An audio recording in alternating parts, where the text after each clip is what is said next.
नमस्कार दोस्तों, स्वागत है आपका the begin study GK channel पे। यूपी होमगार्ड के लिए दोस्तों जीके जीएस का प्रैक्टिस सेट सॉल्व करवाएंगे, जिसमें प्रैक्टिस सेट के साथ में आपका एक प्रकार से रिवीजन भी होगा, क्योंकि जो भी अभी तक आपने सीखा है उन सभी क्वेश्चंस को दोस्तों फैक्ट्स में डाला गया है। तो साथ में आपका रिवीजन भी चलेगा और प्रैक्टिस सेट भी आपका सॉल्व हो जाएगा। तो दोनों काम यहाँ से आपके होंगे दोस्तों। और बहुत ही कम समय आपके पास है, आज से मात्र 14 दिन आपके पास हैं, क्योंकि दोस्तों 15वें दिन यानी 25 अप्रैल को आपका पेपर होना है। तो बिल्कुल भी आपके पास समय नहीं है। आप बिल्कुल एकदम दोस्तों अपने समय को वेस्ट ना करके ज़्यादा से ज़्यादा प्रैक्टिस में लग जाएं। तो आइए चलते हैं दोस्तों आज की क्लास की ओर, बिना आपका समय वेस्ट किए हुए। आज का दोस्तों पहला प्रश्न है, शारदा नहर परियोजना किस नदी से संबंधित है? तो शारदा नहर परियोजना दोस्तों शारदा नदी से संबंधित है, जिसको काली नदी के नाम से भी जाना जाता है। तो ये भी आपको याद रखना है। भारत और नेपाल से सीमा बनाती है दोस्तों ये, और घाघरा की सहायक नदी है। तो क्वेश्चन के साथ में जो इम्पोर्टेंट फैक्ट्स हैं वो भी आपको यहाँ पे मिलेंगे। अगला क्वेश्चन देखिएगा, इलाहाबाद स्तंभ लेख किस शासक से संबंधित है? इलाहाबाद स्तंभ लेख दोस्तों किससे संबंधित है? समुद्रगुप्त से संबंधित है। ऑप्शन 20 क्वेश्चन का बिल्कुल करेक्ट है। और समुद्रगुप्त दोस्तों जो है इसके विजयों का वर्णन मिलता है इसमें इलाहाबाद स्तंभ लेख में। और इसको दोस्तों किसने लिखा था? हरिसेन ने लिखा था इस स्तंभ लेख को। तो ये भी आपको याद रखना है। और इसकी जो लिपि है वो कौन सी है दोस्तों? ब्राह्मी लिपि है, और संस्कृत भाषा में ये लिखा गया है।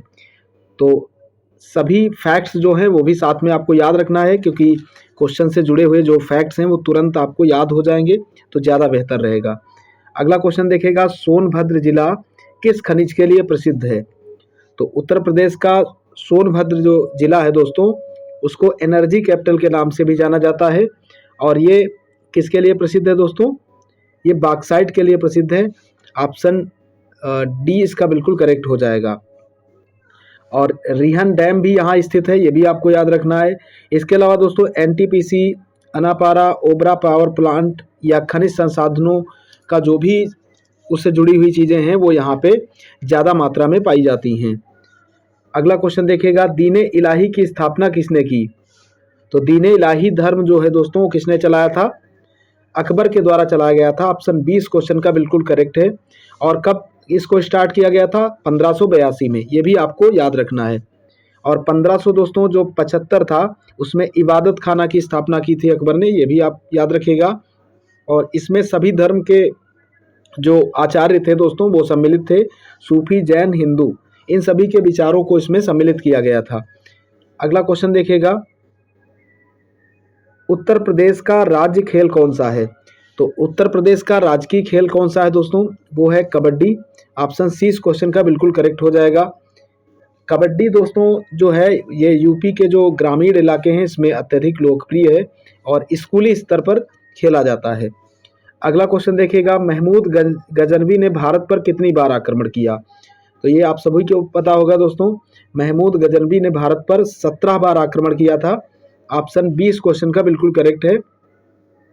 और ये दोस्तों सबसे पहला 1000 में आक्रमण किया था, और लास्ट में दोस्तों 1027 में इसने आक्रमण किया था। लेकिन 17 बार में जो सबसे प्रसिद्ध इसका चर्चित जो आक्रमण था दोस्तों वो था 1025 ईस्वी में, जब इसने सोमनाथ मंदिर पे आक्रमण किया था। और गजनी जो अफगानिस्तान में पड़ता है दोस्तों वहाँ से ये आया था। और इसका उद्देश्य केवल भारत में जो समृद्धि वैभव थी उसको लूट करके गजनी ले जाना था, भारत की संपदा को। अगला क्वेश्चन देखिएगा दोस्तों, अगला प्रश्न है, कुशीनगर किस कारण प्रसिद्ध है? तो कुशीनगर दोस्तों किस कारण प्रसिद्ध है? यहाँ पे दोस्तों जो महात्मा बुद्ध हैं उनका महापरिनिर्वाण होता है। कब हुआ था? 483 ईसा पूर्व में। ये भी आपको याद रखना है। और यहीं पर दोस्तों जो 4 बौद्ध तीर्थ स्थल हैं उसमें ये सम्मिलित है। भारत में जो 4 बौद्ध तीर्थ स्थल हैं उसमें कुशीनगर को भी सम्मिलित किया गया है। रामाभार स्तूप यहाँ पर स्थित है, और अंतर्राष्ट्रीय बौद्ध पर्यटन स्थल भी कुशीनगर में स्थित है। तो जो भी फैक्ट्स दोस्तों इंपॉर्टेंट हैं वो सब यहाँ पे आपको मिल जाएंगे एक साथ में। फतेहपुर सीकरी का निर्माण किसने करवाया था? फतेहपुर सीकरी का निर्माण दोस्तों किसने करवाया था? तो अकबर ने इसका निर्माण करवाया था। ऑप्शन 20 क्वेश्चन का बिल्कुल करेक्ट हो जाएगा 1571 में। सूफी संत सलीम चिश्ती के सम्मान में दोस्तों यहाँ पे जो इसका निर्माण था वो करवाया गया था फतेहपुर सीकरी का।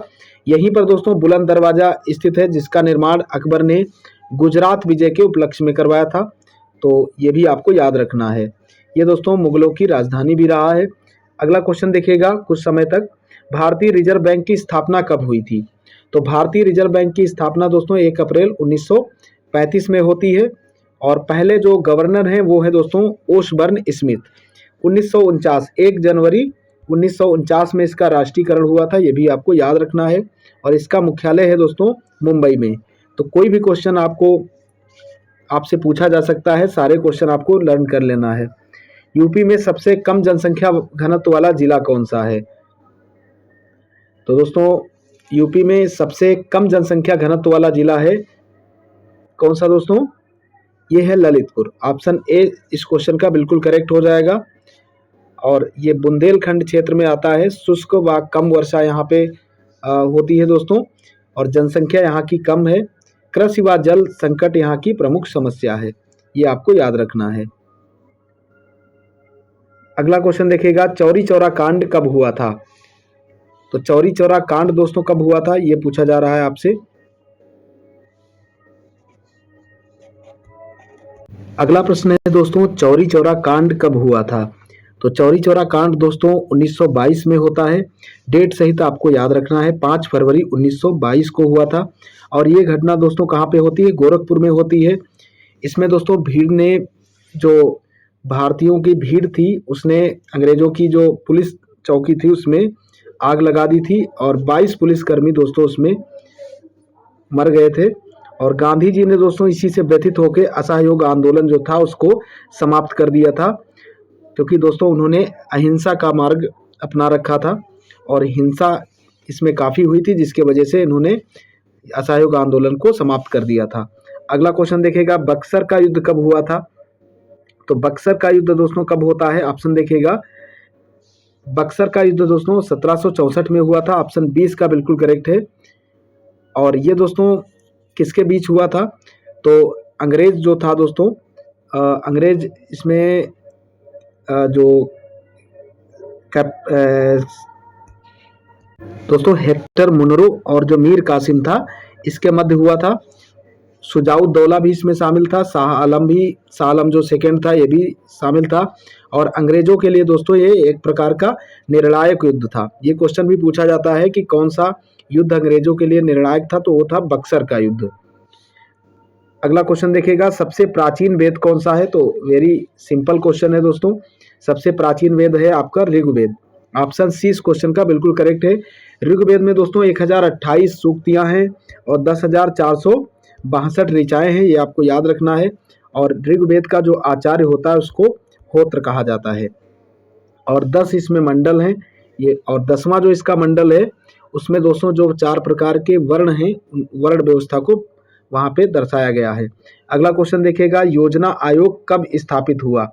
तो योजना आयोग की स्थापना दोस्तों हुई थी 1950 में। ऑप्शन 20 क्वेश्चन का बिल्कुल करेक्ट है, 15 मार्च 1950 में होती है। और इसके योजना आयोग के जो अध्यक्ष होते थे दोस्तों वो भारत के प्रधानमंत्री होते थे।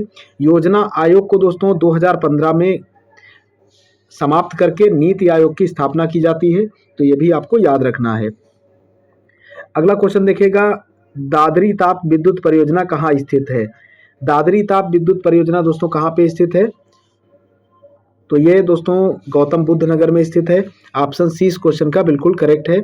यहाँ पे दोस्तों जो एनटीपीसी परियोजना है, कोयला व गैस पर आधारित उत्तर भारत की बड़ी बिजली इकाई भी यहाँ पे स्थित है और औद्योगिक क्षेत्र को यहीं पर दोस्तों सप्लाई की जाती है, तो ये भी आपको याद रखना है। सूर्य के सबसे निकट ग्रह कौन सा है?